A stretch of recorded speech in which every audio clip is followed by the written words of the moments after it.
actually made the playoffs, and they're the fourth best team. So they got them behind 3 teams who missed the playoffs. Who are the 3 ahead of them? I think they got them and the Kings mixed up, is what I saw. Okay. But who are the 3 ahead of The them? teams ahead of them were the Spurs, the Mavs, the Hawks, and the Sixers. Oh, yeah, the Grizzlies are better than... They had them 5th? Yeah. Of the teams that missed the playoffs? Yes. And the Grizzlies made the playoffs? Yes. And the team that is ahead of them, the Mavericks, they beat in the play-in to get into the... Wow. Correct. Journalism is Grade A stuff doing right great there. at the moment. Nothing wrong with that. I was... Yeah. The Kings didn't make the list. Imagine being a Kings fan and you're like scrolling through trying to see where they think of your team. Did they break down the Grizzlies in that, or did they just...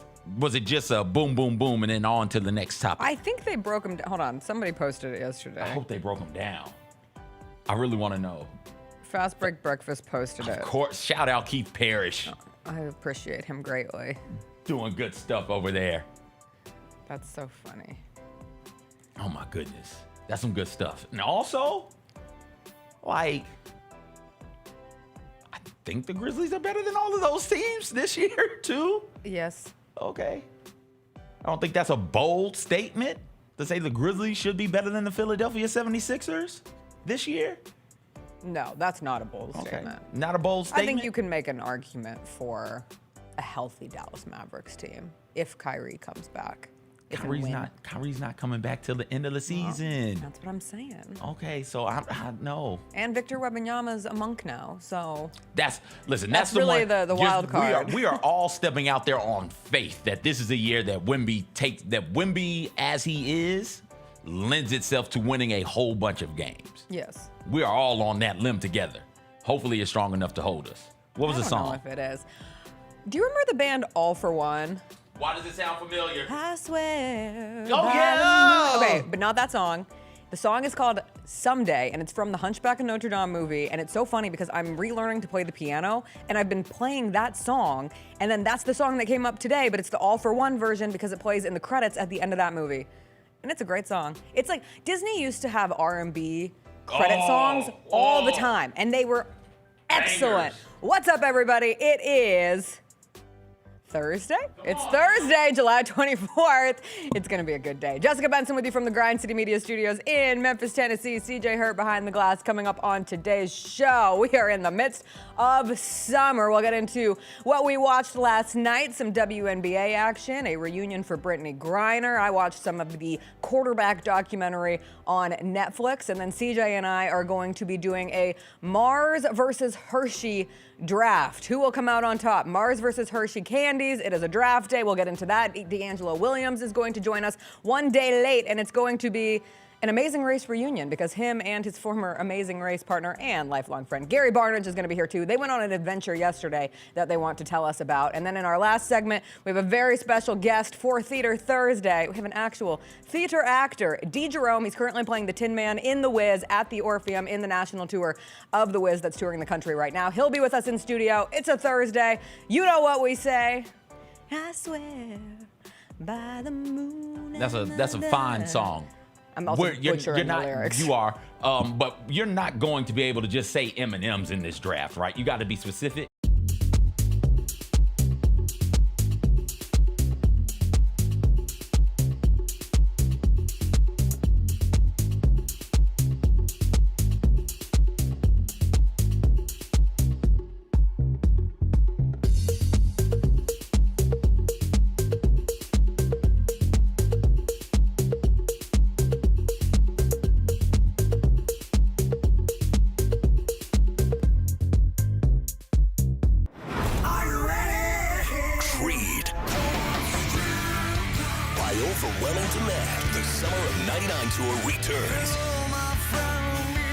July 27th, FedEx Forum. With very special guest, Daughtry. And Mammoth. Tickets on sale now at livenation.com. Don't miss Creed with Daughtry and Mammoth. The Summer of '99 tour. Kroger shoppers and Grizz fans, one exclusive last-minute discounted ticket deals texted straight to you during the Grizzlies 2024-2025 season. Sign up with the new Kroger Buzzer Beater deal. Fans can sign up by texting Grizz to 636-479 or visit your local Kroger store in the Delta Division and scan the QR code. By signing up, you agree to receive recurring automated promotional and personalized marketing text messages from the Memphis Grizzlies. Consent is not a condition of any purchase. Message frequency varies. Message and data rates may apply. Sonic Radio. Welcome back to Sonic RNDIO. That spells radio with me, the CIO. This just in, the new Sonic $1.99 menu lets you build a crave-worthy meal for just $1.99 an item. Whether that's a creamy shake, crispy tots, or a quarter-pound double cheeseburger. This just out. Ostriches. They're mean, not very cute, and in my opinion, way too big for a bird. Don't miss the Sonic Fun 99 menu. 5 items, always $1.99. Live free, eat Sonic. Tax not included. See menu for details. So let's start with the Jaw 3, the graffiti, New York versus New York. New York? That box is so that box is fresh. I'm actually happy to see a new box. Like, it's time for box is fresh. The first and the second one with the same box. I see a that. different box now, so And that's fresh. And the graffiti letter A looks cool. Yeah, they look that's cool. Tight. I like that. The Sneak Fest Show, live Tuesdays at 2 p.m. on Grind City Media on X, YouTube, and the official Grind City Media mobile app. Did you know the Grizzlies were going to try to get up and get you? No, I have no clue. I thought the Grizzlies loved me when I worked out because it was like super fun and everything was, just natural. We were just having a conversation. It wasn't like said, what's your favorite color and, we did like all that stuff. What's your favorite color? It wasn't interview. First date type vibe. Yeah, it wasn't interview questions. It was just like, hey man, how you doing? Like, and it was just real easy to talk to him. It was real easy to talk to Coach Thomas. The Chris Vernon Show, live on weekdays at noon on YouTube at Grind City Media and the official Grind City Media app.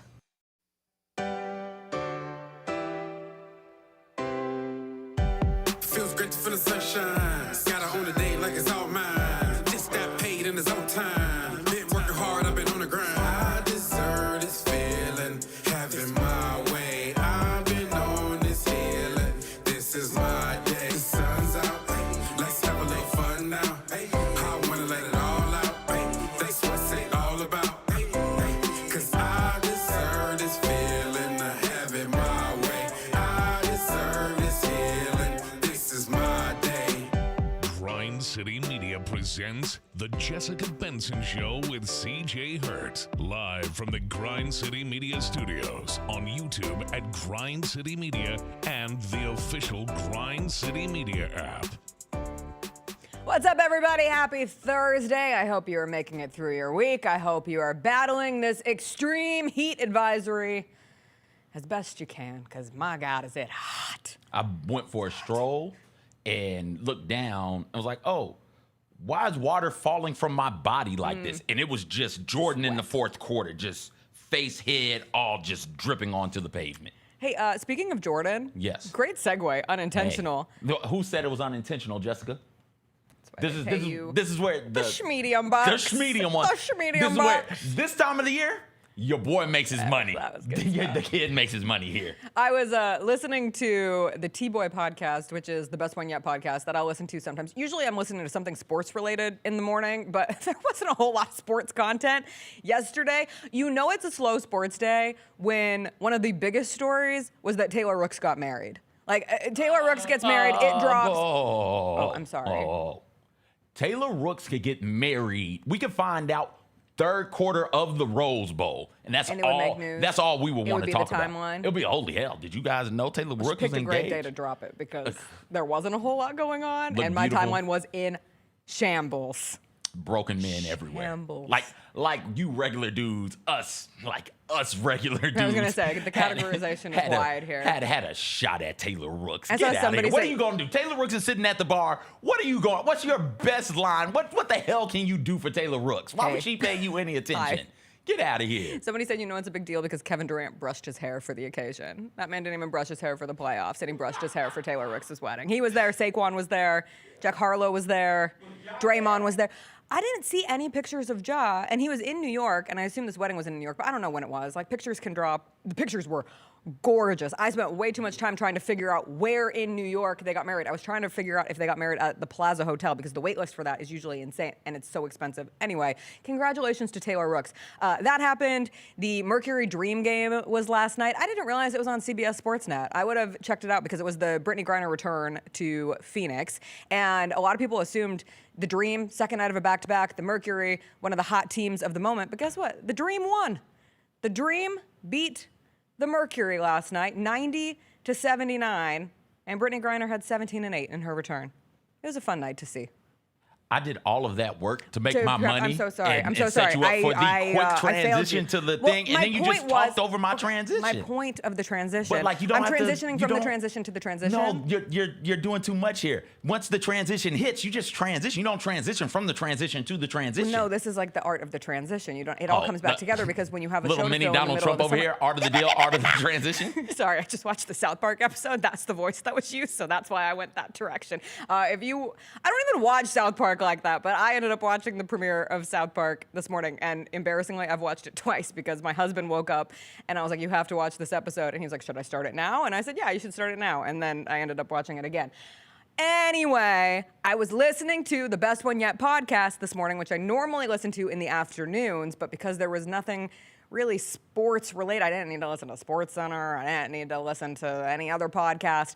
And so they are pop business stories, and they started this morning with the news that Michael Jordan's house is rentable on Airbnb. And I should say Michael Jordan's former house in Chicago, which was sold for, I think, something stupid, like $9 million last December. Of course, there's a basketball court in the house. But this home cost $120,920 a week. It costs how much to stay in? $120,920 per How many rooms? week.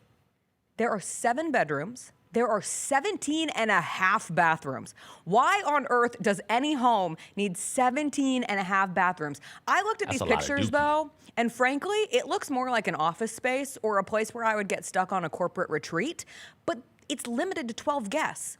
Oh, how do they know? How do they know?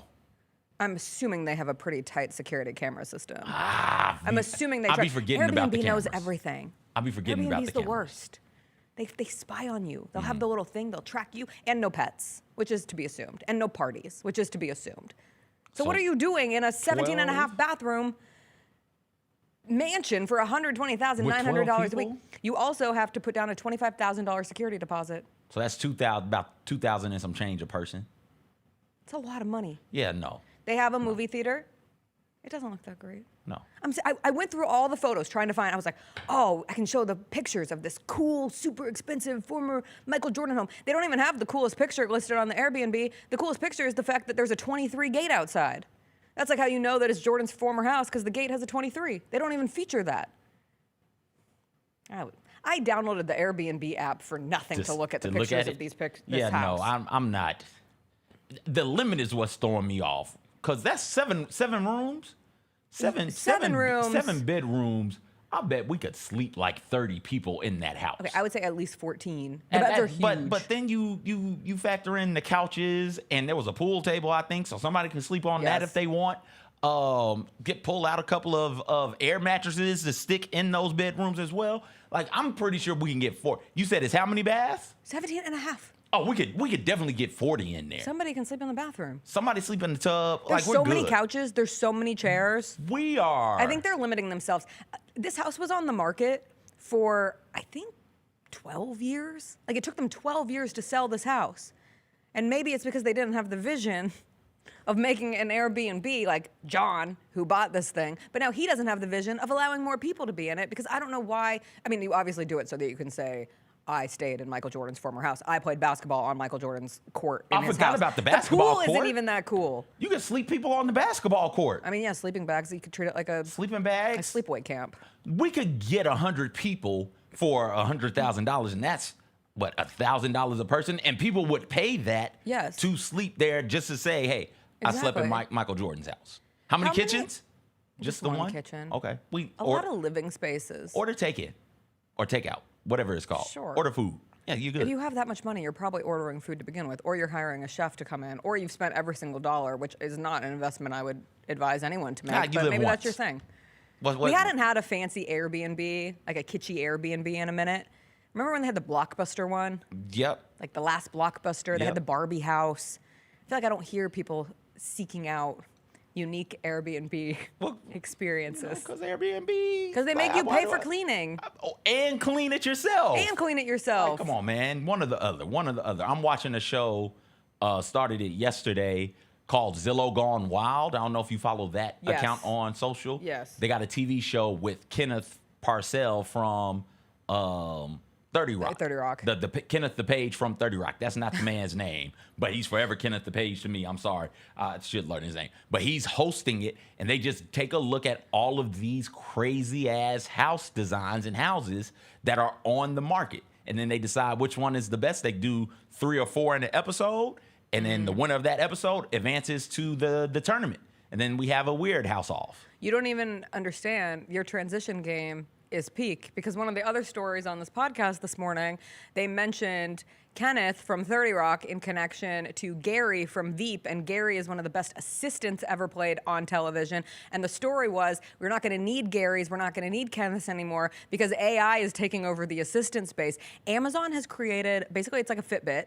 and you wear it, and it tracks every conversation that you have all day long. So like a conversation with your boss, conversation at the grocery store, conversation with your doctor, and then it sends you a summary of your day and a log of all your conversations at the end of the day. And they're in the process of perfecting this because I guess right now it also picks up the television shows that you watch. So it'll like give you your printout of the day and say, I'm so sorry, your girlfriend broke up with you. But really you were just watching a TV show where somebody got broken up with and it misinterpreted it as your own life. I don't necessarily want my little watchy know, but doesn't it already know everything? And then if it could help me organize my life, is that really a bad thing? Yes, all of Yes, this I is know. bad. I know. All of this is bad. I understand. We have not talked on this show enough about the horrors of AI. And we talk about it quite a lot. We talk about it a little bit, but we don't talk about it near enough. But yeah, no, I do not. I don't want you knowing. I hate that this thing right here Knows everything. Everything there is to know about me. Chris last night, starting a sentence was, this La Roche-Posay is great, or something like that. He was saying La Roche-Posay, and in that moment, I had an ad. I was reading on my phone at the same time Chris was talking to me. I was reading an ad for La Roche-Posay.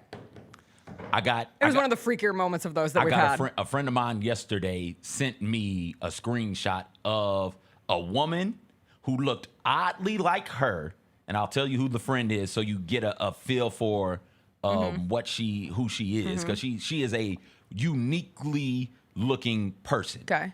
Oddly like her, holding a dog that looks exactly like her dog, selling epilepsy medication, and she just started taking epilepsy meds. Like yesterday was her first day taking them. I don't like that. And so it is. Look how specific they can target us. That's crazy. Yeah, no, that's not good. Have you ever watched a single moment of the Tour de France? Oddly enough, yes. Really? Because of Lance. That Lance Armstrong thing that's true. Was. We were all in it. I don't get caught in. We all had our yellow bracelets. I don't get caught in. Like, I didn't get caught in Tiger. Okay. I didn't see anything Tiger related, but for whatever reason, Lance Armstrong did it for me.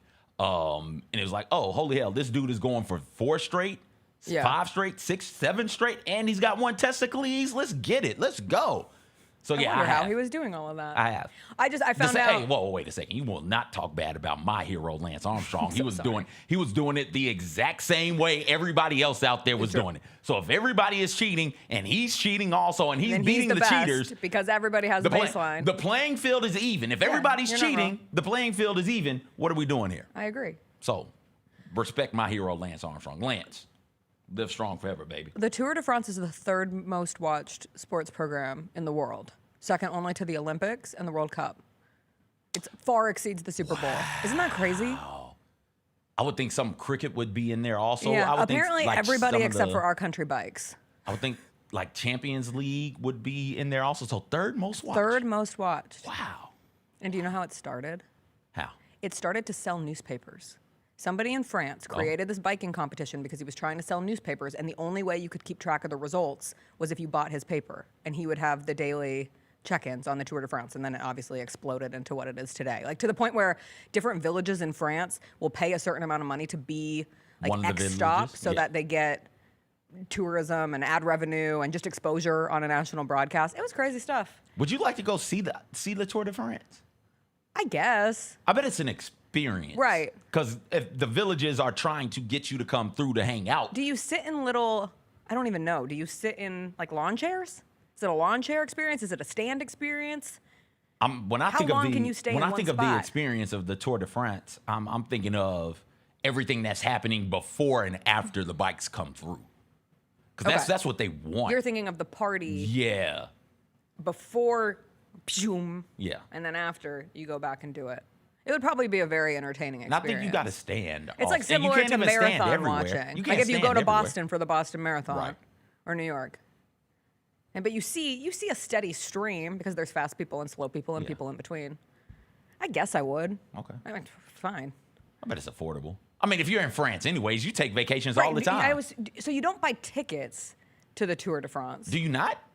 How does that work? I've never thought this through before. I think you just have to be there, and then you can just walk onto the path and stand behind the barricades.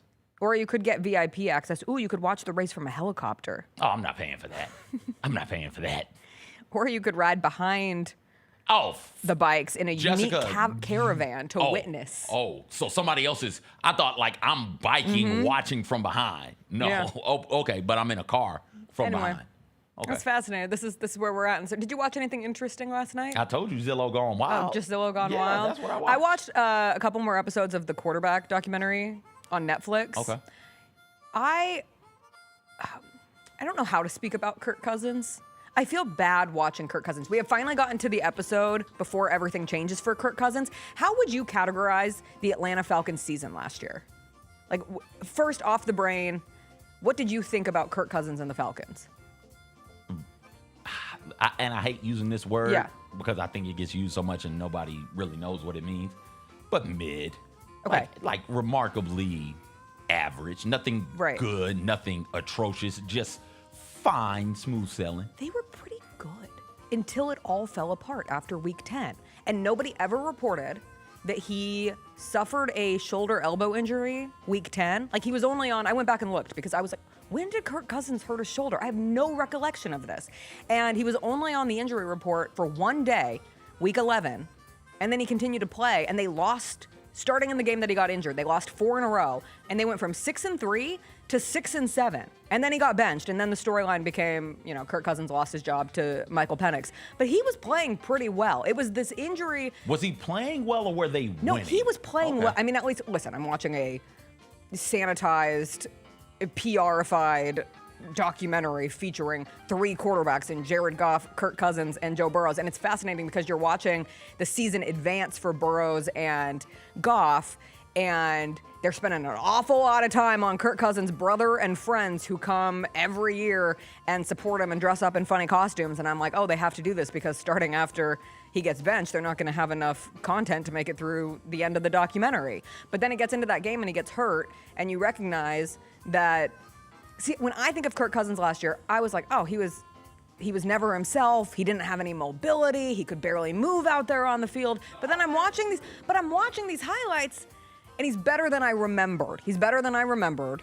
And once he lost his arm, then he doesn't have power in his legs, and he doesn't have power in his arms, and it all falls apart from there. It's not a bad docuseries. I'm not saying you have to watch quarterback, and it's like not the most entertaining of personalities, but the Kirk Cousins piece of it is intriguing, and I'm interested to see how the transition goes from him to Penix. And I've seen the reports that like he wasn't told ahead of time, and he was also very kind to Penix in the process, and he's still on this Falcons roster. Like he is, I would assume, going to be the backup quarterback for the Atlanta Falcons this year, because what team out there is going to take his $37.5 million contract, not guaranteeing that he's healthy and what his ability is like at this stage in his career. So that's what I watched last night. It was interesting. I'm also watching The Leftovers. I'm only 2 episodes in. We'll get into that next week in TV Tuesday. We have to take a break because it is a draft day.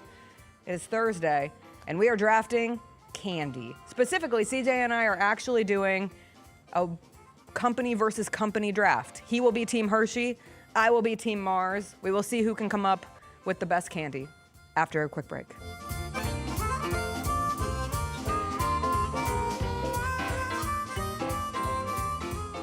It's time for our Pick Six, Mike. 6 classics that we're most looking forward to in the 2025 football season. Las Vegas, obviously, that's the Grambling State University, Jackson State University clash. They're taking 2 iconic HBCU brands going to an NFL stadium in Las Vegas. Get all of your HBCU sports and culture news by tuning in to HBCU Huddle with CJ Hurt and Mike Wallace. New episodes drop every Thursday on grindcitymedia.com, YouTube, and Spotify.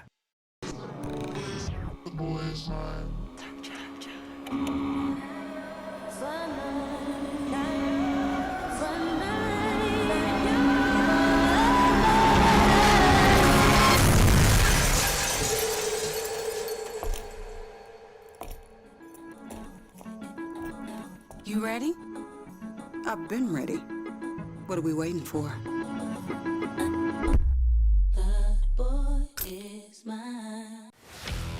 Let's face it, there's a lot of trash talk in basketball, but the great teams let their performance do the talking. Like Ford F-150 with Pro Power on board, a class-exclusive industry-first feature that turns your truck into a mobile generator and leaves the competition speechless. Ford F-150, official truck of the Grizzlies. Greatness starts here at your Mid-South Ford dealer. Class is full-size pickups under 8,500 pounds, GBWR. Shinedown. Dance Kid Dance Tour. Live in Memphis. FedEx Forum, Saturday, August 30th. With special guests, Bush and Morgan Wade. Get tickets now at livenation.com. Shinedown, live in concert. For more, visit shinedown.com. Going through the draft process the first time, they give you the answers to the test. Like, this is what you need to work on. This is what you do well. They told you. Yeah, like they tell you. Here's what, if you want to get drafted, here's what needs to happen. Yeah, they tell you. So it's like, if you're not listening, it'll go right over your head. But for me, I made sure to soak up all information and everything possible so I can give myself the best shot. The Chris Vernon Show, live on weekdays at noon on YouTube at Grind City Media and the official Grind City Media app. You get to the main event, and you hear the crowd. There's some rumblings in the crowd. Here we go. They say, "We want truth." I love how John Cena said when they were chanting, "We want truth." You can't handle the truth. There you go. I loved it. He takes the knee off, boom. Takes the mask off, boom. And it's our freaking truth. God, man, he cost John Cena the match. Tune in to Grind City Wrestling weekly on the Grind City Media app and on the Grind City Media YouTube channel. There are futures for Aaron Judge possibly hitting 400. Hitting 400 at the All-Star break, plus 600. Oh, wow. To have a 400 batting average in the regular season, plus 3,800. To win the Triple Crown is only plus 145. I don't think he's going to hit 400 for the season. I don't either. I that would be ridiculous. Yes, ridiculous. The Odds Couple, live at 2 p.m. on YouTube at Grind City Media and the official Grind City Media app.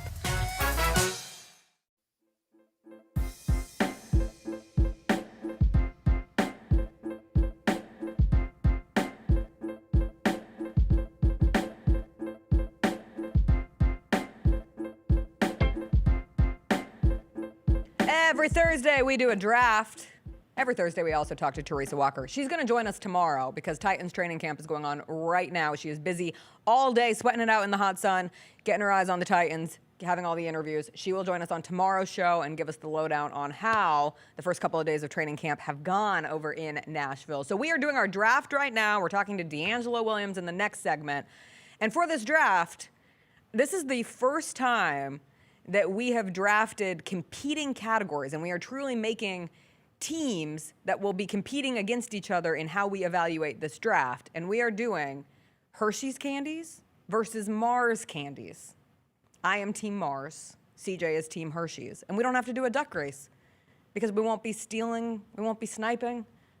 We're just taking our picks. All right, let's establish some rules. No, here.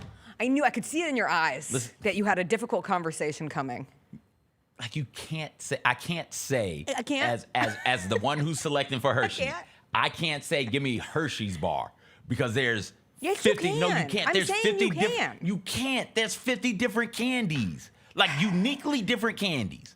Otherwise, it would all just say Hershey. It wouldn't say Hershey's almond. It would just say Hershey's bar. It wouldn't say cookies and cream. To say it would you just could say have Hershey. all Hershey's bars in that category. No. I'm not saying that you have to say, Why you okay. wanna limit yourself? I'm not saying that you have to say, okay, you can only draft the pink Starburst. No, like you can draft Starburst, but I'm saying if you, just like you can draft Skittles and not be specific about the Skittle in the bag of Skittles, but if you want to draft Tropical Rain Skittles or whatever the hell that is, you have to be specific about it. I did something bad yesterday. Oh, I'm what? cat sitting. Oh, did you feed a cat Skittles? And no, but she has a bag of Starbursts on her kitchen counter. Like a bag? Like a full bag, but not a full bag. Like a quarter bag is left. Okay. Took a handful? No, I took one. But I took the pink one, and then I went back for another pink one, and I realized I took the last pink Starburst in the bag. You got to go buy Just the pink ones. You got to go buy like the Starburst And hope that one of them is pink? Well, one of them's going to be pink. Every once in a while, you don't get one. That's like Really? the worst situation. I'm buying a Starburst. Well, One time I got one that was all orange and yellow. I said, this is the no worst way day you of my did. life. Yes, you I didn't, did. You didn't buy it on purpose? No. You bought a full sleeve of Starburst. Yes, and they were all orange and yellow. all orange and yellow. Yeah. Every single one of them. Yes. Oh, wow. But anyway, I feel like I committed the cardinal sin of stealing Starburst. I'd that I write took mine. I could have taken the red. There were like 20 reds. I'd write my congressperson about that if that happened. Yeah, I know. I'd tell a representative. I know. Get out of Okay, here. fine. So when we take something, we have to be specific about what we are taking. I mean, it's your show, Jessica. You do what you want. No, you. Oh my God. Let's do this draft. All right. I'm giving you the first pick. I mean, like, it's Hershey's. We're going to get all of them. I'm going to get cookies and cream. I'm going to get You just told almond. me I'm going to no. get chocolate. Jessica, I am not one to tell a woman what to do. Your show, your choice. I will take Hershey's bar. Give me the Hershey's bar, all of them. Okay. That's a staple. It's great. All of the variations are great as well. The best part about the Hershey's bar to me, and we're going to get here with a lot of these picks, I guess shareable. You can break the Hershey's bar up into pieces and give somebody a little piece here or there, all of them. Also, when the baby is born, I don't know if we're still doing this, but I remember when my sister was born, we got from the hospital a couple of chocolate bars that said, here she is, or here he is, right? The Hershey's name, here she is, excuse me. And here he is, right? Yeah. So the Hershey's name with babies, synonymous. Who doesn't love babies? You got to be a bad person, not love babies. And babies love chocolate. Give me Hershey's bar. Okay. Fine. What do you do when you're hungry? Eat. You grab a Snickers. Oh. Number one pick. Give me My fault. Snickers. I didn't know we were going with slogans. With the number one pick, you're not you when you're hungry, so you should grab a Snickers. Snickers is perfect. It has peanuts, it has caramel, it has nougat, it has everything wrapped up into a perfect bar of candy. And because we get everything involved with the categorization of the candies that we're taking, ice cream Snickers. The ice cream Snickers bar is the greatest candy bar to ice cream creation that we have. Outside of an ice cream sandwich that's made with Oreo cookies, Hershey and Mars don't own those, so they're not takeable. But the Snickers ice cream candy bars are, and the Snickers in totality is. And I love a good Snickers. My husband just had a Snickers at the Orpheum. He gets one every time we go to the theater. That's his special little candy bar. And they come broken in half. So you can give one half to They your don't friend. come broken in half. The ones at the Orpheum do. They do. They come Okay. in 2 pieces. Okay. So you can share with a friend, because sharing is caring. That must be a special Orpheum thing, because usually it's Well- one long, veiny piece of chocolate, and then when you break it apart, it oozes, right? The Maybe caramel in oozes around. our Maha life of making America healthy again, we now have candy bars that break in half. I think it's been that way for longer, but Now I'm going to go buy Snickers at my local convenience store, I think it's a gas difference station, in grocery store. size. Because like these Snickers are like 400 calories, and I think the ones at the local grocery store are like 200, so it's half the size. So that's the size. Oh, of so the normal one. you're getting two. I think it's, you're but getting they don't two of them. categorize it as a mega Snickers. But give me the mega ones too. Yeah, listen. Give me the mini ones. Love it. Oh, and if you put them in the freezer, I'm always telling you things that get better in the freezer, and a Snickers gets better in the freezer. Yeah. There you go. That vein on the Snickers. when it hits your tongue. You know you're eating a Snickers. I'll tell you what. Let me get a Reese's cup. Reese's peanut butter cup. You making that face because you know Reese's cup is that joint. Reese's cup is the jam. Okay. Just real simple. Just open it up. It's 2 peanut butter cups there. Yep. Pop them in. Good to go. Yep. Well, first slide the panties of the Reese's off, which adds a little bit of foreplay before you start eating. And there you go. You got it. Okay. And also, again, it goes back to being shareable. Hershey's cares about you and cares about not just you, but sharing, which is caring. Get you a Reese's cup, and you can split it with somebody as well. Although nobody's splitting their Reese's peanut butter cups, and then all the variations of the peanut butter cups now that exist as well, including but not limited to the one with the pretzels in it. I always forgot about that one. That's a good one. Banger. The white chocolate joint. The little minis. Banger. Great. The Halloween candy, like the miniatures. Yep. Reese's cup. Best one. Best one. Give me the Reese's peanut butter cup. Good pick. Got an update from my husband. It's a King Snickers. Okay, so that's why. It's a king That's for why. a king. Okay. Why don't we have Queen Snickers? What would be in a queen size Snickers? Delight. Okay. And half the pay. Okay. With my second pick, give me Twix. I love a Twix. I think Twix is one of the most underrated candies out there. I would love to find something else that is both a cookie and a candy bar. You can't. It's a Twix. It's caramel, it's cookie, it's chocolate. It's all wrapped together perfectly. I eat my Twix like an absolute psychopath, like I eat all my candies in life. I like to eat every layer separately, but when they all come together, it's a great candy bar. Give me the Twix. All right. I enjoy Twix also. Love Twix. I enjoy it. I do. That's another one. I thought you were going to mention putting it in the freezer. I had right in the freezer. At Fitz's up in St. Louis, they have shakes, some of the best A Twix shake? And so, but it's like, so got their unique sodas in there, and then you got your not shakes. What's it called when Malts. you what is it? Floats. Floats. And so got your ice cream there, and then on the outside of the cup sits a couple of scoops of ice cream with Twix pieces and Twix candy in the ice cream. It's so good. So good. Supreme. Good pick. I ain't gonna be mad at it. Okay. You can break me off a piece of that though. Kit Kat bar. Come on now. Come on. Such a good candy. You talk about a cookie and a candy. Yeah. Like, that's what a Kit Kat is. You got the vanilla wafer in there. You got the chocolate around it. They dance and play off of one another real well. The combination of the crunch with the sweetness of the chocolate. Like, yeah, give me that. That's some good stuff. Give me a Kit Kat bar. All right. I'm going to take a candy that has mascots with it. Because you got to be a pretty great brand of candy to have iconic mascots where people get so mad if you even change one of those mascot shoes. Give me M&Ms and give me all of them. My personal favorite M&Ms are minis. I love mini M&Ms. Why minis? I don't know. I've become a fan ever since my friend started working for Mars, and sometimes she gives us mini M&Ms. Okay. My mom used to be the queen of making personalized M&Ms for every occasion.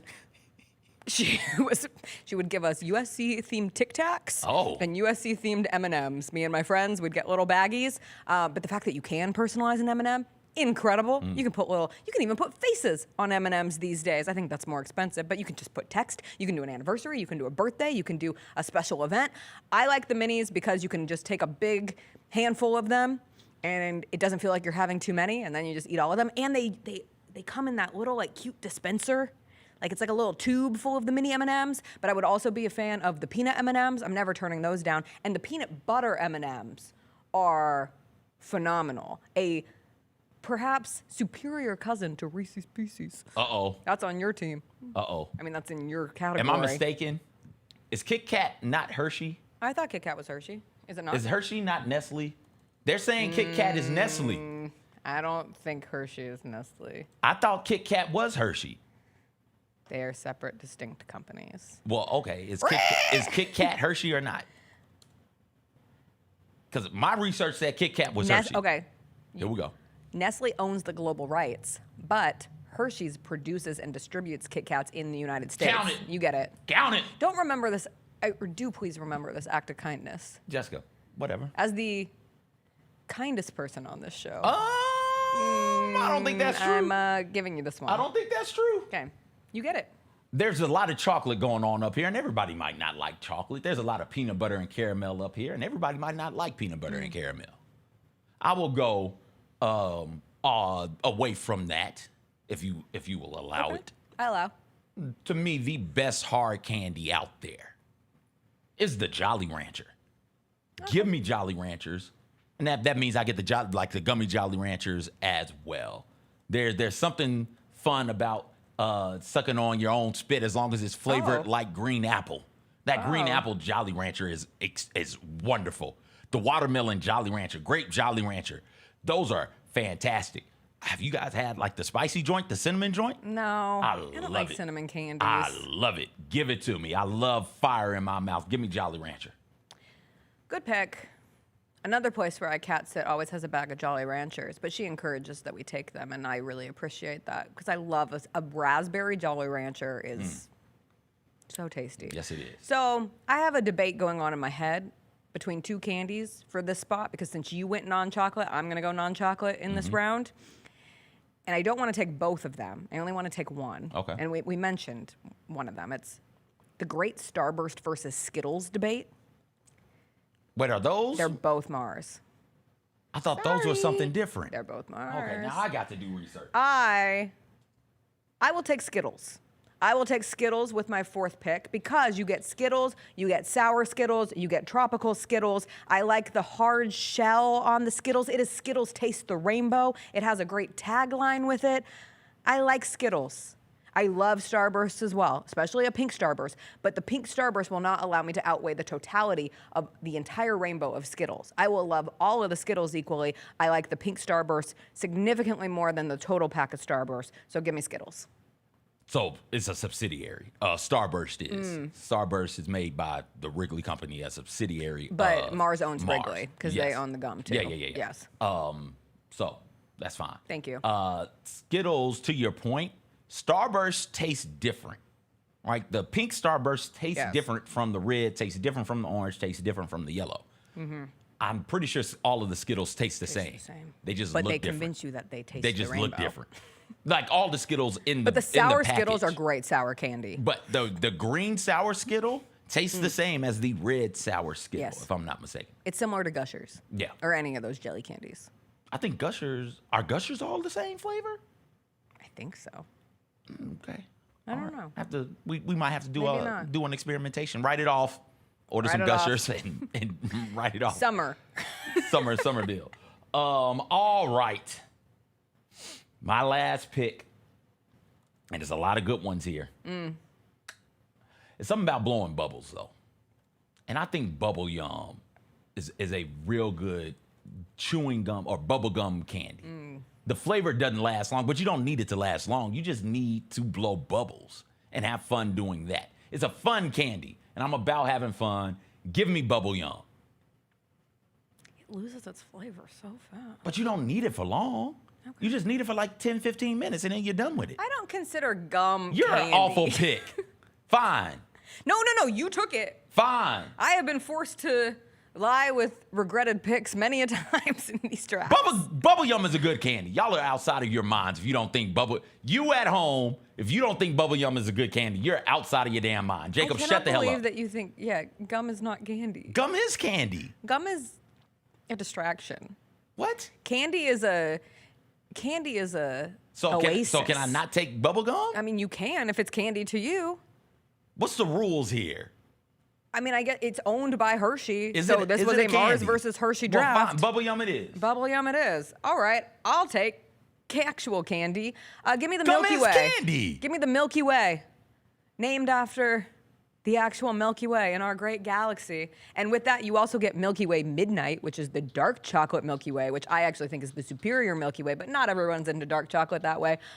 It's essentially a Three Musketeers with caramel. Growing up, Three Musketeers, big in our household. And then I learned that a Milky Way is just a Three Musketeers with caramel, made better. You're telling me it's a better Three Musketeers? A Milky Way is fantastic. I love Milky Ways. If so many people leave those, like if you get the candy bundle, they're like, I don't need the Milky Way. Give it to me. I love a Milky Way. A Milky Way will do if a Snickers, a Twix, and M&Ms are not around. Like it's fine. Yeah. Like it's that next tier. Oh, I'll go for it. Oh, really? Yeah. No. I will actually, I took Snickers because that is, I know, a more universally loved candy. I like Milky Way far more than I like Snickers. Twix is a tough one. But if we're going specifically on the Mars candies, I would take a Milky Way over Snickers 10 out of 10 times. I like, because all of Snickers is a Milky Way with peanuts. With nuts. And that added texture and the added salty savoriness of the Snickers is what I enjoy. So that's why I would go in order. Snickers, then like Milky Way, then Three Musketeers, right? Like the Milky Way Three Musketeers will do in a pinch, but I'm never going to seek those out. You could have taken Milk Duds. Milk Duds aren't that You great. could have taken Hershey Kisses. That's the one I should have took. You could have taken an Almond Joy. A lot of people don't like coconut. I know. I love Almond Joys too. Give me your Milky Ways and your Almond Joys. I enjoy it. You Payday could have is up taken there. a Good Bar. I don't care for Good Bar. A whatchamacallit? Don't like A that who's either. a what's it? A what? A who's a what's Never it? had it. Me neither. A The other Cadbury one? cream egg? I thought Cadbury cream egg. They was up own there. Cadbury? They own Cadbury. Oh. Cadbury cream egg was up there. I was trying to be diverse in my picks, not have too Rolo? much chocolate. Don't care for Rolos either. York peppermint patties? Like that's just an Whoppers? That's an odd candy. Is a York peppermint patty not an odd candy? Yeah, it feels like gum to me. Yeah, like I don't. I feel like I want should get that a much York mint in peppermint my patty chocolate. when I leave the dentist. For Yeah. whatever reason. Like, here's a chocolate with some mint in it that cosplays as toothpaste. The other one, the other gum that I was thinking about taking was Icebreaker. I told you I love icebreakers. I think thought that's how about we got to Icebreaker. this draft. I thought about Icebreaker, but bubble gum is good. All right, we got to take a break. When we come back, DeAngelo Williams and Gary Barnidge will join us. They were on an adventure yesterday. That's why DeAngelo wasn't able to come on yesterday's show, but he joins us today. He'll catch us up on what they have been up to after a quick break.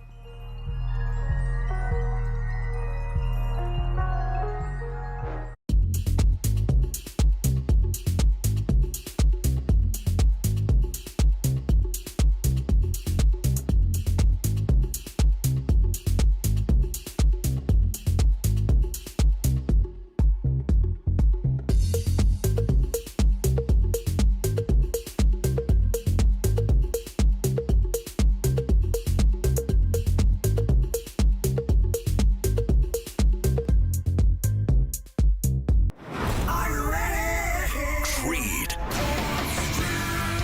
By overwhelming demand, the Summer of '99 tour returns. July 27th, FedEx Forum. With very special guest, Daughtry. And Mammoth. Tickets on sale now at LiveNation.com. Don't miss Creed with Daughtry and Mammoth. The Summer of '99 tour. Kroger shoppers and Grizz fans, want exclusive last-minute discounted ticket deals texted straight to you during the Grizzlies 2024-2025 season? Sign up with the new Kroger Buzzer Beater deal. Fans can sign up by texting Grizz to 636-479 or visit your local Kroger store in the Delta Division and scan the QR code. By signing up, you agree to receive recurring automated promotional and personalized marketing text messages from the Memphis Grizzlies. Consent is not a condition of any purchase. Message frequency varies. Message and data rates may apply.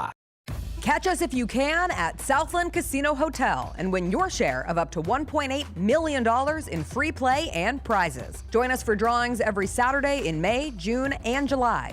Each month, over 900 winners will take home free play or drive off in a new car or motorcycle. Be there for all 6 grand finale drawings and try to catch us if you can, only at Southland Casino Hotel. Must be 21 up. Play responsibly. For help quitting, call 800-522-4700. You get to the main event, and you hear the crowd. There's some rumblings in the crowd. Here we go. They say, "We want truth." I love how John Cena said when they were chanting, "We want truth." You can't handle the truth. There you go. I loved it. He takes the knee off, boom. Takes the mask off, boom. And it's our freaking truth. God, man, he cost John Cena the match. Tune in to Grind City Wrestling weekly on the Grind City Media app and on the Grind City Media YouTube channel. There are futures for Aaron Judge possibly hitting 400.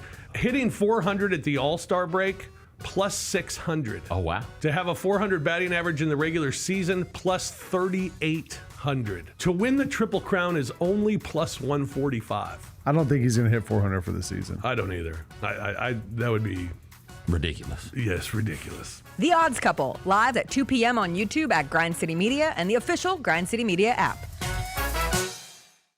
It's time for our Pick Six, Mike.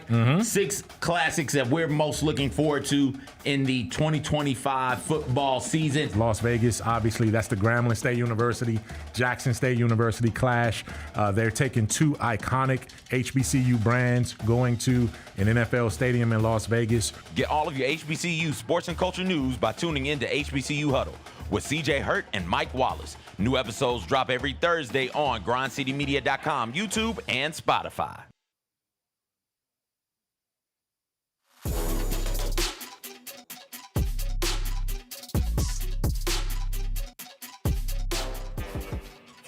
Welcome back, welcome back. It's Thursday. Normally we catch up with DeAngelo Williams on Wednesday, but he was a little busy yesterday, so he joins us today along with Gary Barnidge, the duo, who were on an adventure yesterday. Where were you guys? Look, I don't know where the hell we were. I'm going to tell you something about the things that you do for your friends. And I like to think it's a cultural thing, and I think that Gary forgets that I'm black sometimes. He took me into the middle of the Appalachian woods. Oh. In the middle of no damn where. I'm talking about we hiked a half a damn mile. First of all, hiking and black people, I don't think really should mix. In the Appalachian woods. We're here, yes. And looking for a haunted location that we didn't even know that was there. And I was like, Gary, you didn't vet any of this out? And he was like, hey, man, it's there. And I'm wait, you say haunted location. Is this a house or is this a campground? Aren't the entirety of the Appalachian Mountains considered haunted? Gary, tell us, Gary, what your vision was. So, also, I love your Land Before Time shirt. Thank you. So originally it was a house that was standing, but it's ruins now. So we didn't know exactly what we were walking into. Okay. And then as we walked into it, we found out there's only like 3 total pillars standing of the whole building. It's all overgrown. So it's hard to find. It's like I'm climbing through the woods. They're sitting on the trail and I'm trying to figure out where it's. I'm like, okay, I think I see something. And then we found it eventually. And yeah, it's super overgrown, but it's a house that has fallen into ruins. Okay, so who was interested in haunted things first? Gary, are you Come the on now. So you're the gateway. Did you really ask that damn question? I don't make assumptions. Did you really? When you make an assumption, you make an ass out of you and me.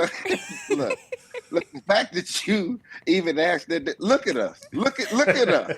Look at us. You never fail to surprise me with some of the things that you enjoy. So I just wanted to be sure that Gary was the gateway drug to you getting involved in haunted adventures. Gary, when did you first get interested in like the paranormal and the haunted experiences? So I've always been fascinated with just the unknown in general. So the fact of being able to figure out if there is something actually out there. So like before we even started doing this, I went on ghost investigations and stuff with local teams when I was in Cleveland. I took some teammates to Mansfield Reformatory and we did an overnight there. And then it just catapulted into what we're doing now because we started doing Bigfoot investigations and then we turned it, let's just make this into something that we do all the time. And it's been a lot of fun. We get to go to new places, hear new stories, and I get to put DeAngelo in unique locations and experiences for him. Look, I'm gonna tell you something. He put our friendship on the line about this next one, though, for sure. Like I go back and forth on whether or not we really friends or like somebody put him in my life just to torture me. I'm still trying to figure it out. This man, I'm gonna tell you something. I don't have a problem with camping. I don't have a problem with camping at all. But you can't take the shower away from me. Like I got to be able to turn on and off a light. I got to have a TV. Like if you take all these amenities away from me, that sounds like you got a problem with camping. I work way too hard to go back to that type of lifestyle. That's all I'm saying.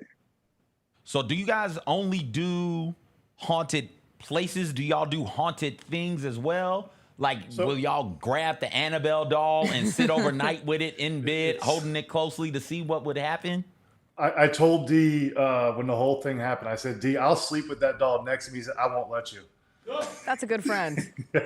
his exact word. I'm like, I'll put it to the test. Okay, so what did your day look like yesterday? Because you're in, how far are you from the Appalachian Mountains? So we were in I don't know. The name of the place is called Devil Worshippers Mountain. Is what it's called, basically. So it's in the name. Yeah. But, is it named that way because devil worshippers kick it there? I don't actually know why it's named that way. So it's called Corpsewood Manor. The story behind it is absolutely amazing. That's what got me. The story that surrounds Corpsewood Manor is absolutely awful. It's brutal, and you're like, if anything's going to be hunted, this place is going to be hunted. Well, now what they don't tell you is it's a half a hike in. There's down trees. You're gonna be going up and over and under stuff. There's big ass bugs that are out there. But that wasn't the thing that got me. I'm gonna tell you what really turned the tide for me, CJ. They got rattlesnakes up there, and them jokers are huge. She ran over one, and it felt like a speed bump. I was like, oh hell no, I'm not. We were going in, and we ran over it like a speed bump. So I'm thinking to myself, like, man, this is wild that we are really like testing these limits to go out there and see if like we're gonna turn in the very thing that we're hunting. Did you hear any like women scream your name in the woods? Because that's what I always hear about the Appalachian Mountains. Like there's voices and they say your name and then you follow the voices and then these people go missing. And that's the lore of the Appalachian Mountains and you're supposed to ignore it if you're ever there. Why women, Jessica? I don't know. Okay. I don't want to be specific, but all the stories I've heard have been like you hear a woman calling your. I think it's because men are generally the very, very smart people exploring potentially haunted locations. I like how you worded that. And they find themselves I'm fascinated by the Appalachian Mountains. I'm on Appalachian Mountain TikTok, and so I get a lot of like Appalachian singers. And incredible voices, and such an interesting, all jokes aside, very interesting culture, very interesting people, and not all of that area is haunted, and they're constantly trying to fight the stigmas that are involved with Appalachia. But there is so much haunted lore in the Appalachian Mountains. I don't think I would go. Garrett, did you find anything? And Garrett, somebody tell me the story of why this place is haunted at Devil's Ridge or Devil whatever the hell, Devil Worship, whatever it's Devil called. Worship. Corpsewood? That Corpsewood and the woods around it. You sure you want us? It's brutal. Like I mean, Gary, if you want us. All right, so quick one, quick synopsis of it. Basically, it was a gay couple that built the house. Took 3 years. They built everything by hand. They had no running water, no electricity. They moved from Chicago, and they would invite hunters in if they came by the property and just gave them stuff. Well, they invited one person in, and he saw what the house looked like, and he went and got his friend and came back and tied them up and did bad things to them, and ended up killing them and their dogs. So they were both killed at the property. And then and the dogs. They had 2 bull mastiffs. The funny name, their dogs were named Lucifer and Beelzebub. So Lucifer? that's the whole. How have they not made a TV show about this yet? They have. Oh, they have. Yeah, it's just like a short story type thing. They turn into like a little 40-minute TV show. Oh, that's horrific. I don't love that. And he left out the crazy part. They were satanic worshipers. Yeah. So they did satanic rituals and stuff like that while they were up there. Oh. That's why it's called Devil Worship Mountain. Well, so what happened to the hunters who ended up killing them to take over? So they ended up getting caught. They're still in jail. It was a 17-year-old and a 30-year-old. This happened in the 82. Is when they were murdered. I'm gonna tell you what's crazy. This is the craziest thing ever, and I'm just curious on what you would do, Jessica. Okay. So one of the killers, before they went over there and killed them, went and picked up a girl, and it was their first date ever. She had no idea who they were. He brought a date to a murder? No, let me clarify. That's not so. The 2 killers, and then their friend was on their first date, and they brought those 2, just picked them up, and those 2 had no idea what was going to happen. Had no idea what was going on. They was like, "Hey, we're going to a party." They was like, "Oh, okay, cool." Now it's crazy because you would think that there was something in there where like it would click and be like, "Nah, because of maybe the demeanor of the killers." Because they knew what their intentions were. Like, you would think that your instincts would pick that up. They didn't. They got it right up until the trigger was pulled was when they was like, oh, crap. Well, couldn't they also not get away? They couldn't because they held him at gunpoint. Correct. But that's how they ended up called. The girl ended up telling on them like 4 days later. She snitched. Yes. Yeah. Well, they held her for 4 days, and after they let her go or she escaped, that's when she went and told. What do you mean you wonder what Jessica What do you mean? would do? What would I do? What? No. Witness protection. No. You're not understanding what I'm saying. I'm saying like she went out on the date.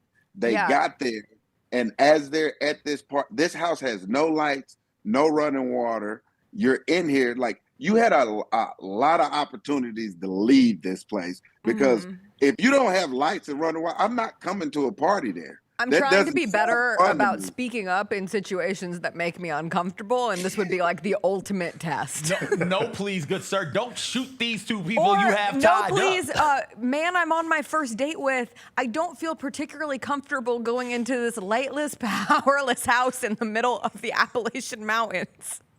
But Yes, thanks so- for the invite. There's an episode about it. It's called Dead Solid Episode 2. Okay. It's a series, and it's on this, and she's talking about it. Her name is Teresa Hudgens. She said that he pulled the gun out, put it in between his eyes, and pulled the trigger. She was like, before I could even say anything, the blood was going down. She explains it in like graphic detail. That's horrific. Wow. Yes. And you guys went there, but there's only pillars left. Correct. You can see the remnants of the spiral staircase they had in the house, but that's it. Really, not a lot. So did you find anything, Gary? Because I know DeAngelo will walk through the woods, trail. but he wouldn't go over to the ruins. Correct. Yeah, we did not. We did as of right now. We have not. We have to go back and review the footage. Go back. Oh, I thought you had to go back. No, the cameras. We have to review the camera footage. Okay. When we were there, we didn't really get a ton of stuff, but like some stuff we did like an Estes method, which may produce results, but we have to go back and see if it all lines up. I got you. Okay. What's your next dream haunted location that you're going to drag DeAngelo to? I have a lot of dream ones overseas, and those are the ones that are hard to get to because they have so much of a storied history overseas. So like, there's a lot of places. Well, now hold on. Now we have to make sure y'all understand this because I think y'all are missing this whole point. The name of our team is Skeptic. The name of our show is Skeptic. Yes. Gary doesn't believe in any of this stuff. Correct. He's only going to these locations because he wants to believe. He doesn't believe none of this he believes in. So we'll go to these haunted locations, and the people that believe, he's pushing the limits. He's like, oh, let's do a seance. Oh, let's do a ritual. Seance. I think you can be a skeptic without leading a seance. Look, they did a seance or a ritual at this location in the middle, and I'm like, they spreaded this man's ashes across this land. We didn't. We did. Thank they you for spread this clarifying, man. So now you want to do a seance? Like I've seen Blair Witch Project. I've seen all these movies in my past. I grew up in one of the greatest movie eras of all time when it comes to scary movies, and this is what y'all want to do? Yeah. I love the concept. And you the are a fact that skeptic going to these places saying, essentially, prove it to me. I hope that you do not end up like the man who carried Annabelle across the country. He has a theory for that, too. What's your theory? Before we do have another guest, but I want to hear your theory before we let you go. I think it was just a coincidence. He just had a heart attack, and the fact that he had the doll with him, it made it a bigger story than it was. If it was just a random person that happened to, it wouldn't be a story. But just because it was the guy that was carrying it, it's a coincidence. I know people that believe are going to say it's not. I'll put it to the test. Give me the doll. I'll let it sleep in my bed with me. What's the name for something when like the easiest answer is usually the correct answer? Whatever that theory is, yes, that would be the answer to what happened to the man with Annabelle. Look forward to seeing this episode of Skeptic, and thanks for joining us today. Next time you guys go on another adventure, we'll have to have you back, Gary. Take Jessica. Jessica wants to go also. No, I don't. Why don't you want to go? Yeah, Jessica, why don't you want to go? I was diagnosed with general anxiety disorder, and I just don't think it's very good for that, honestly. I don't know why I just laughed. That was awful. That was horrible. That I just laughed. I'll give you all a topic for next week with D. Ask him about the lottery ticket. Why he owes me $1 million. Or he may owe me $1 million. These are all allegations. These are all I'm writing it in my notes. DeAngelo, we'll catch up with you next week. Gary, we'll see you again soon. Thanks for joining us. See ya. That was DeAngelo and Gary. DeAngelo joins us every week. We haven't seen Gary since I went back on an old episode of the Rise and Grind days when DeAngelo and Gary were contestants on The Amazing Race, and we used to catch up with DeAngelo after every episode of The Amazing Race, and after they got voted off The Amazing Race, we had Gary and DeAngelo on to talk about that situation. It was a good time. Gotta get Gary on every now and then. I like him. He brings out the best in our friend. Every now and then. Every now and then, get Gary on.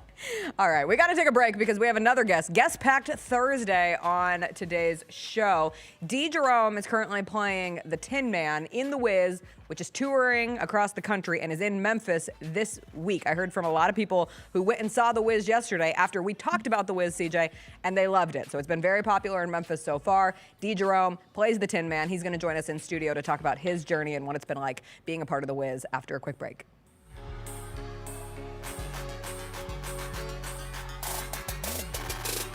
Have you always dreamed of entertaining on the biggest stage in Memphis? The Claw Crew is looking for members to join their team for the 2025-2026 season. Claw Crew members are hardworking, high-energy entertainers who assist Grizzlies home games by hyping up the crowd and much more. Not only do they support the Grizzlies on home games, but also promote in Memphis and across the Mid-South. Open auditions are Saturday, August 9th at FedEx Forum. Visit grizzlies.com/auditions for more information and to register today. The First Ladies of FedEx Forum, the Grizz Girls, are known across the NBA for setting the standard for professional dance and entertainment, and they are looking for dancers to join their team for the 2025-2026 season. With the chance to gain professional dance experience, collaborate with national and local artists, and connect with the Memphis community, auditioning for the Grizz Girls is an opportunity you do not want to miss. Come show up and show out at Open Call Auditions. Visit grizzlies.com/auditions now for more information. Shinedown. Dance Kid Dance Tour. Live in Memphis. FedEx Forum, Saturday, August 30th. With special guests, Bush and Morgan Wade. Get tickets now at livenation.com. Shinedown, live in concert. For more, visit shinedown.com.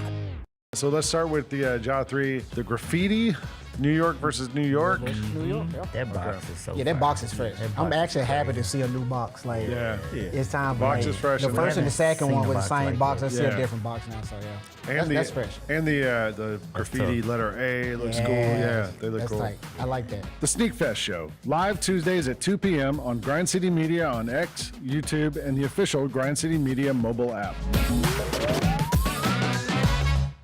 Scotty Scheffler ran away with the Open Championship this weekend. My God, this guy, he's not real. Have we reached the point with Scotty Scheffler where you don't have to care a thing about golf, but you still know there's a dude named Scotty Scheffler who is awesome at it? He is solidified himself as one of the greats in the sport. At this point, probably of all time. The Gary Parrish Show, live on weekdays at 10 a.m. on YouTube at Grind City Media and the official Grind City Media app. What is the biggest Summer League accomplishment so far for this Grizzlies team? Tuomas Isalo filling out his coaching staff. The Ryan Saunders hiring was essential. It was big time. You have a veteran NBA voice there. Hey, Grizzlies fans, be sure to tune in to Grizzbeat, where the panel and I break down all things Grizzlies and take a look at the rest of the NBA as well. The show is live every Wednesday, 2 p.m. on YouTube at Grind City Media and the official Grind City Media app.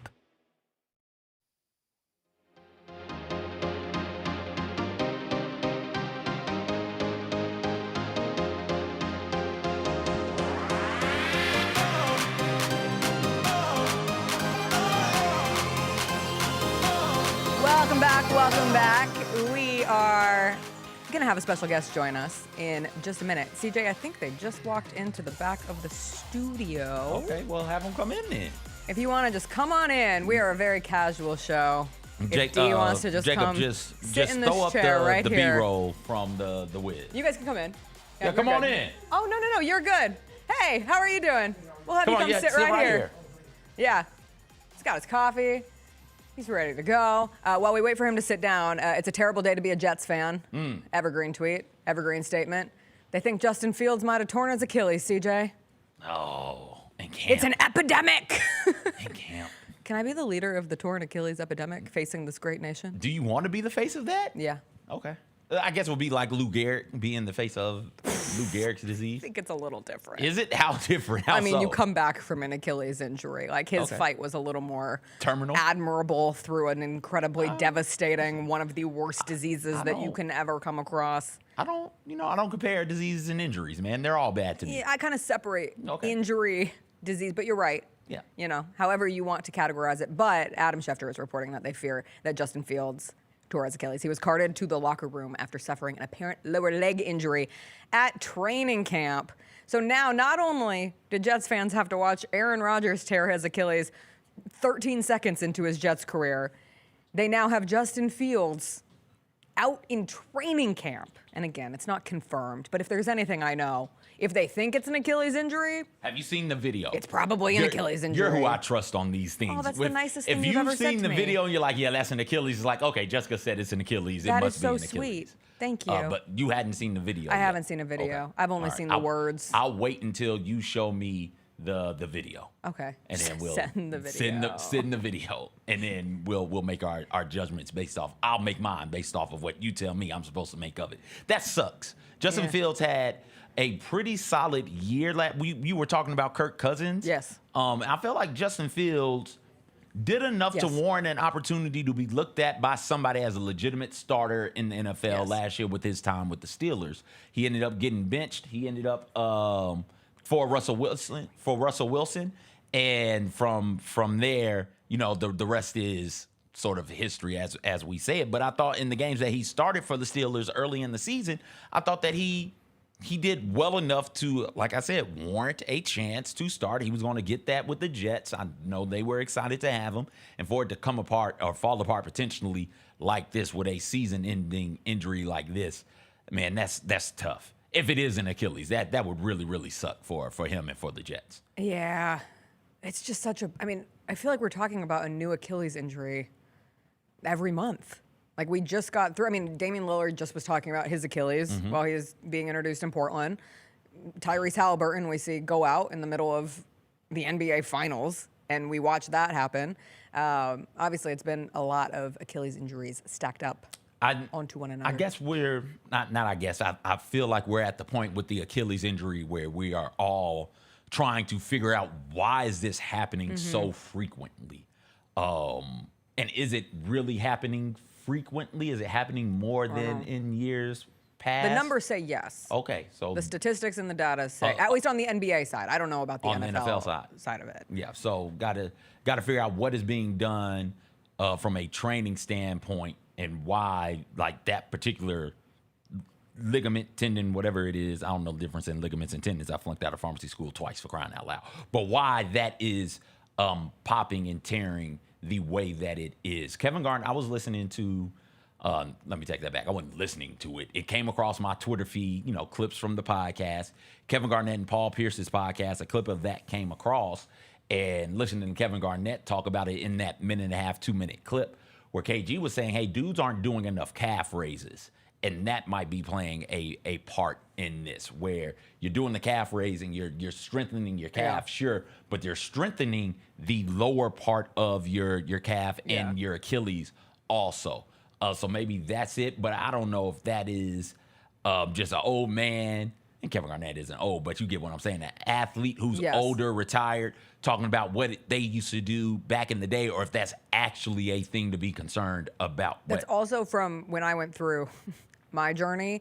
The notion of calf raises feels like an old idea of something that would prevent you from tearing your Achilles. And while being able to do a calf raise is certainly a sign of calf strength and, like, basically lower leg strength, it doesn't necessarily prevent you from tearing your Achilles. And when you work your way back, like, calf raises are the hardest thing to do. Like, that's a huge part of your physical therapy. And I still, to this day, like, my single raise calf leg raise on my right leg is like a good 1/4 inch lower than what my calf raise looks like on my left leg. So it's, I don't know. Nobody knows anything.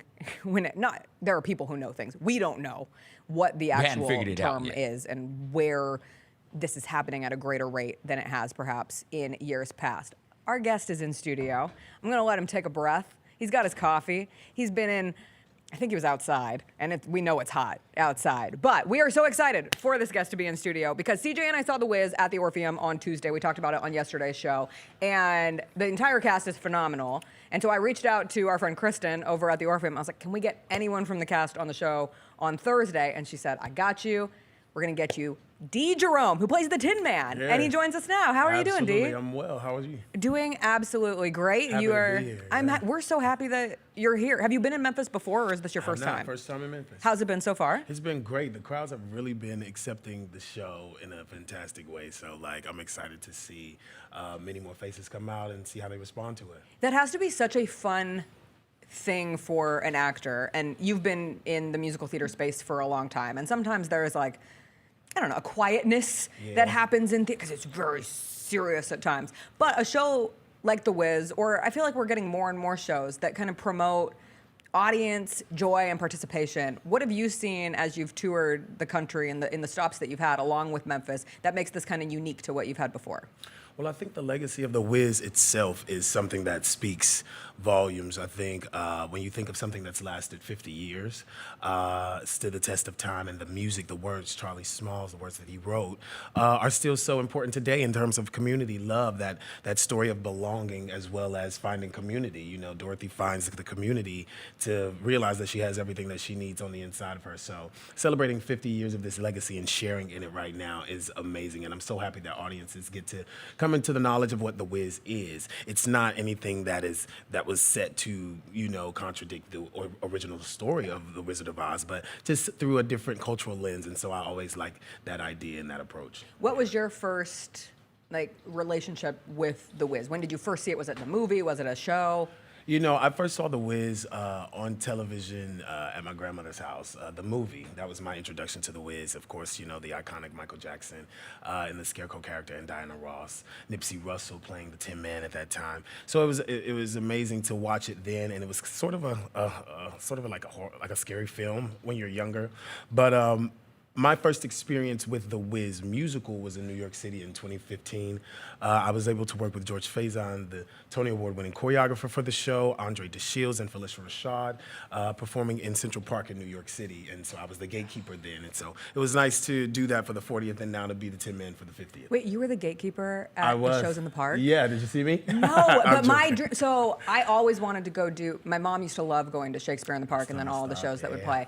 And I think one of the last things she saw was Hair, but I had this dream of being able to, I never lived in New York, and it feels like very much something that's easier if you live there and can take the time to wait in the line and do that whole thing. But that's such a cool experience. Absolutely. At the time I was graduating college, and I was putting my faith to my work. So basically I was busting it up to New York from North Carolina, and found a few opportunities, and I was able to stay. And literally The Wiz is the reason I moved to New York City. Oh, what an amazing full circle moment. Yes. You went to North Carolina School of the Arts, which for people who don't know is one of the great art schools that we have in this country. When did you know that this was something that you wanted to pursue, and how did that kind of lead you through this journey?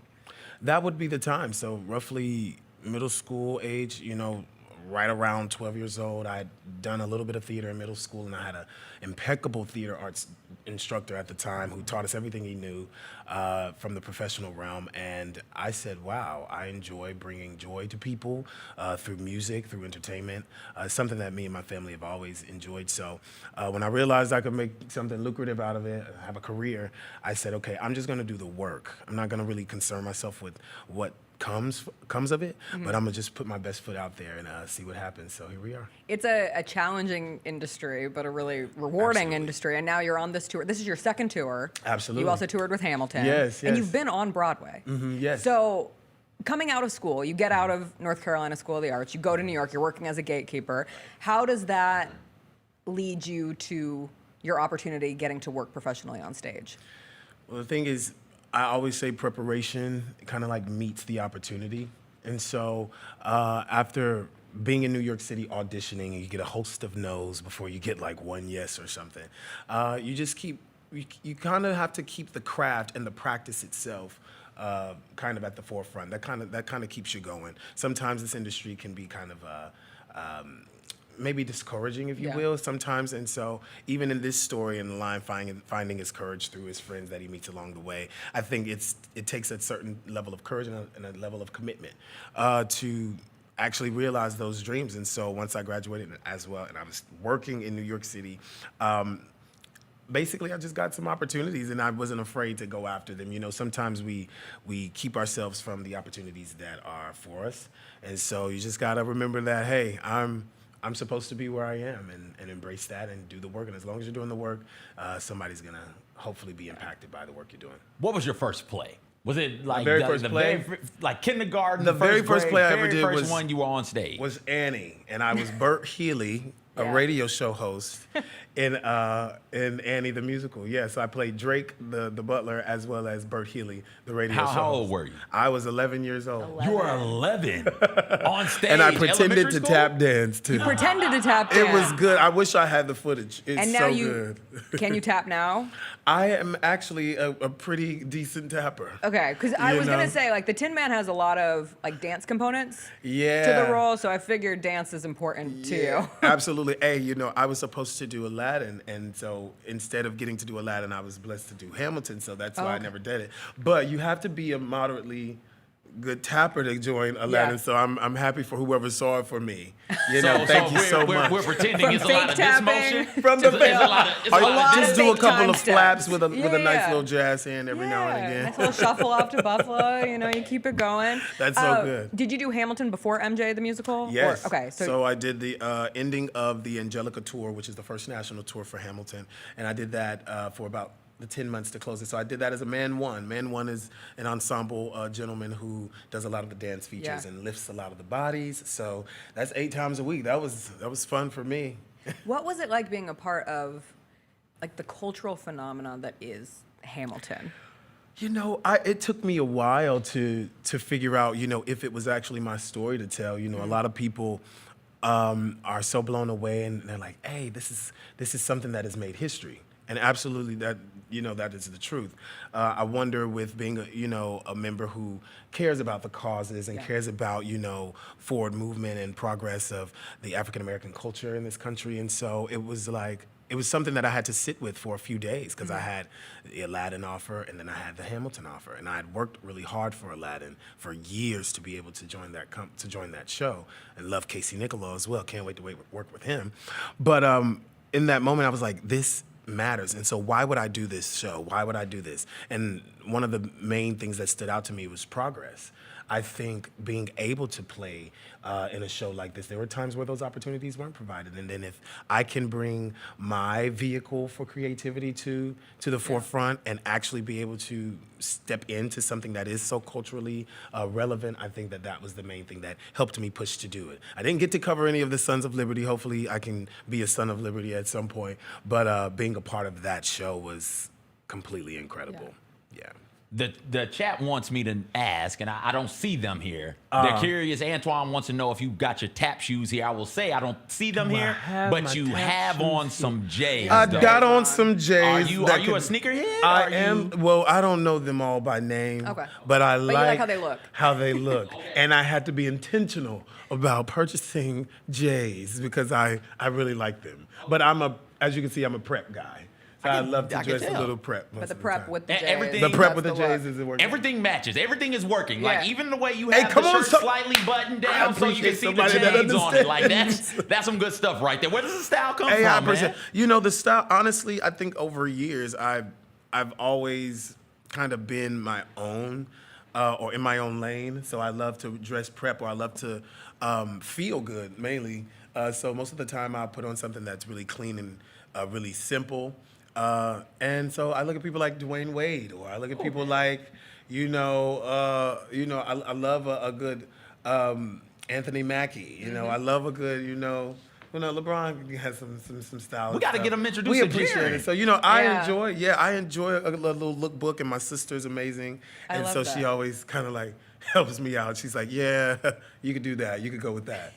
Well, we love J's on the show. And we have an NBA player who's interested in fashion with the Memphis Grizzlies. His name's Jaren Jackson Jr. He's growing in the fashion space as well. So I always love when like all these things come together. We're obviously a sports show, but I love theater and like the connection of sports and art. And there is a lot of connection. So then I'm going to ask you, because we have a starting five in basketball. Okay.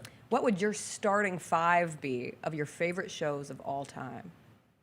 My starting five. So your five favorites. My five favorite people or five favorite shows. Which one do you want to do? My five favorite shows. Everybody, it's so unpopular. MJ is going to be on there. Okay. On that list. Hamilton, of course, is on that list. Okay. I'm going to say Billy Elliot is the first musical I ever saw. Electricity will make me cry every time. Broadway. And so I just have to go with that number. I really love something about Something Rotten. This is a show that was up on Broadway. And lastly, I will have to say, I'm just gonna hope that this show is coming to Broadway, and so starting five, Goddess. I hope Goddess goes, and that's my next one. But there are some other shows that I really like, but I don't want to make us upset. Now, I did not mention in my starting five that The Wiz has to be there.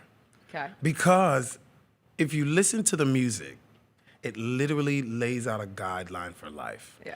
So easing on down the road, don't carry nothing that might be a load. Ease on down the road. I think that's something that everybody in this country right now could really, grasp onto and know that as long as we have each other, we can totally overcome and make it through. Link those arms Absolutely. and do our best. And keep pushing forward. Ease on down the road.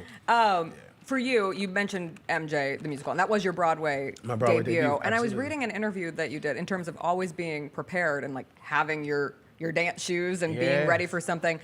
How did that story kind of unfold? Because I think so many people don't really grasp what it's like to audition for Broadway shows, the process of it, the no's that you speak of, and then the randomness that it can feel sometimes when you ultimately get that first break on Broadway. Absolutely. I was delivering for Amazon. I'll say it 100 times till I'm blue in the face. I enjoyed it. I was upstate New York delivering for Amazon out in the country. I'm talking about in the country. And I enjoyed it. I would play my music and I would feel that I was manifesting things. I was like, okay, this is what I want. But clearly I'm here right now for a reason. And so I try to always ask myself those questions when I get to sort of like a roadblock.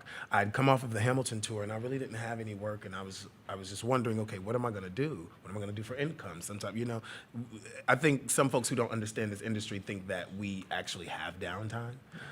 There really isn't downtime.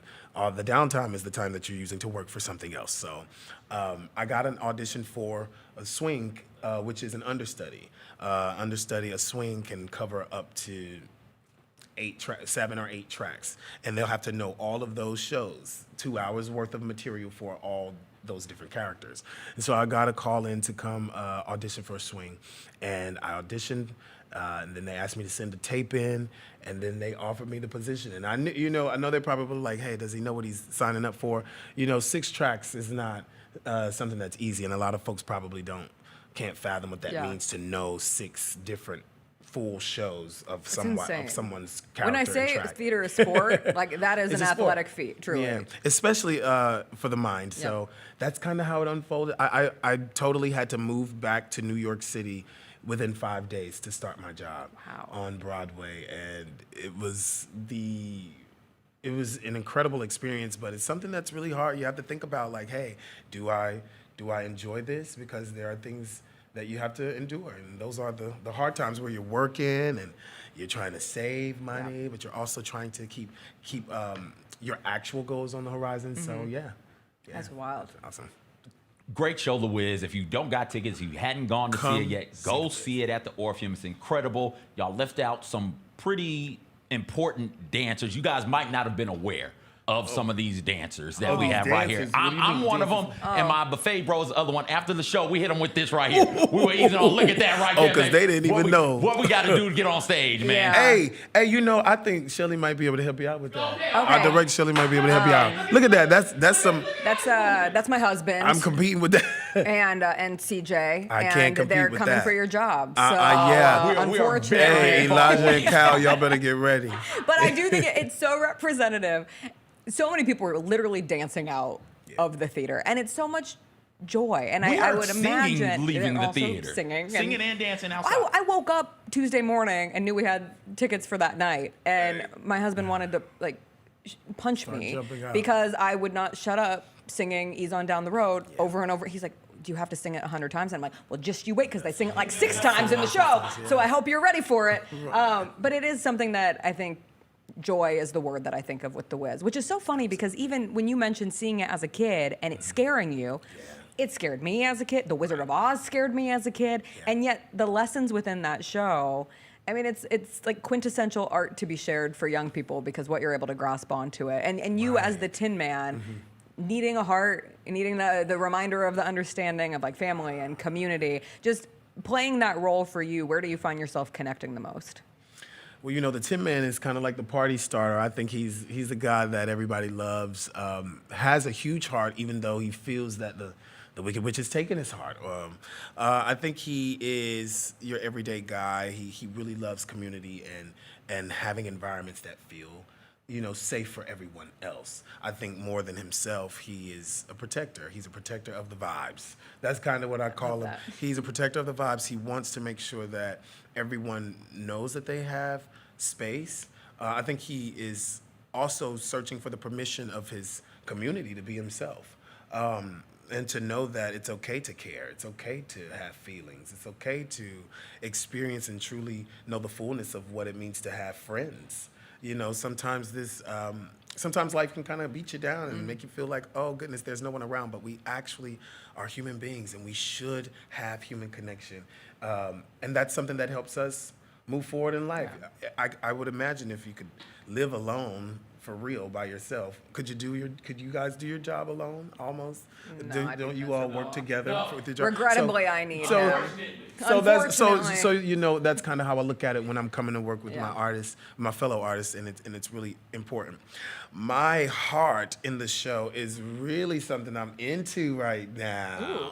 Yeah. Diving into the heart. Like my space, my personal individual space, really has bloomed because of the Tin Man. I love that. This particular iteration of the Tin Man is so amazing. Amber Ruffin, who worked on the writing for this project, is completely phenomenal. I love the way the jokes land. I love how the energy between the 4 heroes really bring them together, and they just find a really great chemistry. And so the Tin Man's heart is his plight, but I think he finds out that the permission of his community is what really lets him know that he is already who he needs to be. The lines land greatly, and it's fun to listen to the audience reaction to everything. Before I let you go, you get to be in Memphis until Sunday. I know you guys are constantly busy. Do you guys have anything on the schedule? Anything you feel like you have to do here before you leave? Yeah, we do some things. I know some folks are checking out the museum. We're also, some folks have wanted some really good food, so please let us know. I know we've checked out a couple of restaurants. I've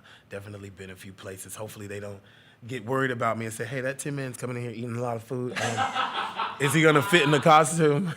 That is the concern of coming to a place like Memphis. But the food is incredible, and so I'm excited. It's really beautiful outside, so I look forward to those suggestions on where to go while we'll talk off air. Yeah, we'll get you covered. But we just so appreciate you taking the time. I know it's a busy schedule for you guys, but we love to give people a glimpse of the people behind the shows that come through the Orpheum. And we wish you luck with your future that will be on your 5th of your starting 5 of your favorite musicals. I'm going to remember it now. Okay. I'm going to look out for it. Thanks so much. You can see Jerome and the rest of the cast of The Wiz at the Orpheum now through Sunday. That'll do it for today's show. Thank you so much, everyone, for joining us. Have a great rest of your Thursday. It's almost Friday. We'll see you tomorrow. Bye.